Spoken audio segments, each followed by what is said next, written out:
Mga kapatid, tinatanong mo ba ang mahal na Panginoon kung bakit kinuha niya ang iyong mahal sa buhay ng napakaaga? Tinatanong mo ba kung bakit kung sino ang napakabait na tao ay siya ang pumapanaw ng maaga? Sa Biblia, sinasabi ng Panginoon na ang taong matuwid kapag namamatay, walang nakakaunawa o walang nakikialam.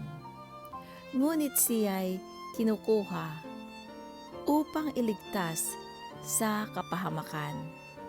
Mapayapa ang buhay ng taong lumalakad sa katuwiran kahit siya'y mamatay.